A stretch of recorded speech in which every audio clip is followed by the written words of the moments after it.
advice for people with heart conditions is to avoid contracting the COVID virus in the first place. That is why it is so important we practice appropriate social distancing in our lives as recommended by the Australian government. It's also important that we practice impeccable hand hygiene, using appropriate hand sanitizer, and if you are an at-risk population, and that particularly applies to people of the age of 75, that you do your best to self-isolate at home and minimize social contact and socializing. There are quite a number of heart conditions that people need to be aware of that put them at increased risk with regards to complications from the COVID-19 virus. The first, and that is particularly relevant to our patient population here at St Vincent's, is the presence of whether patients are taking immunosuppressive medication, and particularly those patients who have had heart transplants or have other heart conditions where they are required to take medications to suppress their immune system and make them much more likely to catch any infection, but in particular a viral infection such as COVID. I think it's also important to note that people who have untreated severe valvular heart disease may be at risk, and also people with weakened heart muscles for any reason. The term we use for this is cardiomyopathy. So if you have a weakened heart muscle for any reason, you're at particular risk for complications related to this virus. Also, pregnant women with heart disease are at risk, and patients with untreated congenital heart disease are at risk as well.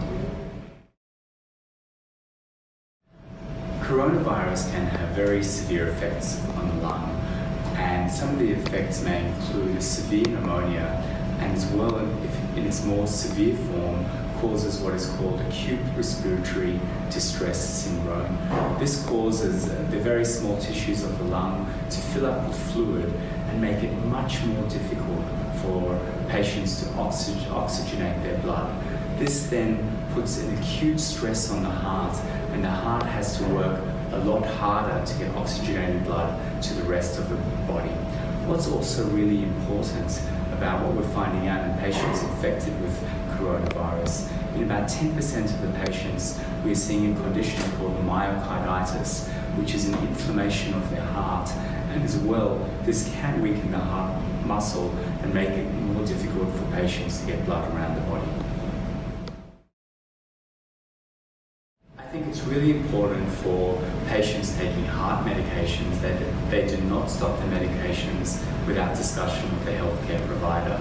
There was some information recently on social media and media about the role that the most commonly prescribed blood pressure medication is a class of drugs called ACE inhibitors and angiotensin II receptor antagonists may have at facilitating the entry of the COVID virus into our lungs. However, this is very early work, and all the current cardiovascular societies around the world are recommending that patients on these medications do not stop them unless discussing with their doctor. And also, a lot of these medications do provide a significant benefit to patients with underlying heart disease and heart muscle. So I would strongly suggest avoid stopping these medications. Another very commonly prescribed medication is a class of drugs called statins, and we do know that people who stop these medications prematurely may have an increased incidence of cardiovascular events and particular heart attacks, and especially during this time, I recommend that patients stay on all currently prescribed cardiac medications. There are plenty of things we can do to protect ourselves from COVID. I think the first relates to medications, and the key point is not to stop any of our prescribed cardiac medications. The other key point is there are lots of medications being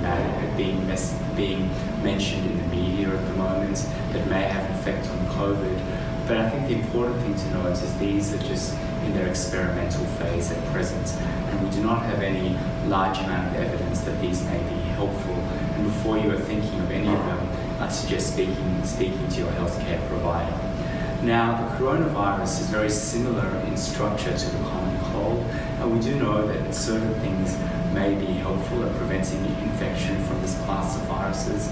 Simple things like supplemental vitamin C, either in the form of a dietary supplement or in the food that we eat, zinc, and a good immune support supplement may be helpful over this time as well. Now, diet is one of the most important things that we can do to help support our immune system and our cardiovascular health. And I think it is emerging that there is very clear evidence that a whole food, plant-based diet is one of the best diets we can adopt to take care of our hearts. And there's no better time to start adopting that diet, while many of us have much more time at home to prepare home meals and to think very carefully about the food that we're eating.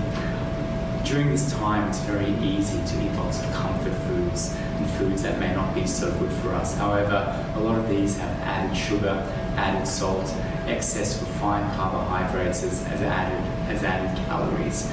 And there is plenty of good fresh produce out there. There's plenty of fresh produce in the shops, and I encourage people to go out to use either home delivery services or for those people not able to go out and get food for themselves, ask a relative or friend to get them plenty of fresh produce. This is what our body needs at this time, plenty of fresh fruit and vegetables to help support our immune system. Exercise is one of the most important things for cardiovascular health.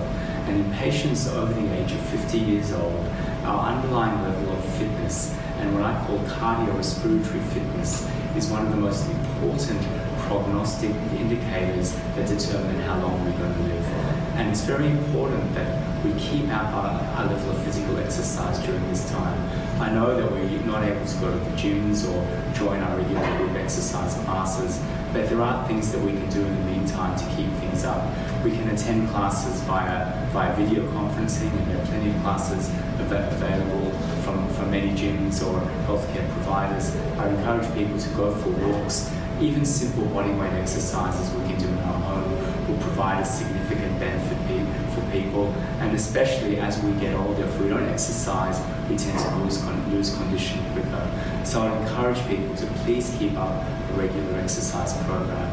And besides the effect on the cardiovascular system, we know that exercise is one of the best things we can do to manage stress and for our overall mental health. And I think it's important to acknowledge the significant amount of stress that COVID-19 is placing on families due to financial hardship, due to stress of being at home and not being in touch with our usual social networks. Now this leads on to the next aspect that this is causing a problem for, is social isolation. We do know very clearly that patients with heart disease who are depressed, who are stressed, tend to have worse cardiovascular outcomes. And I think it's important that even though many of us are isolated by distance, we do our best to stay connected to our loved ones, either via telephone or FaceTime or video conference, or to be able to be engaged with members of our community. I think there are many church organizations or religious organizations that are streaming live services, and I think it's really important that people stay connected with the things that bring meaning to their lives during this time, as that will support their overall heart health. The last thing I'd really like to speak about is not to ignore cardiovascular symptoms if you have them. I do note that people may be afraid of going to emergency departments at the moment because of the risk of being near a COVID-19 infection. But it's really important that if you do have symptoms that are suggestive of heart disease, such as bad chest pain or shortness of breath, that you do not ignore them during this time. And our hospitals are geared up to deal with you and to be able to take care of you in a safe, protective way.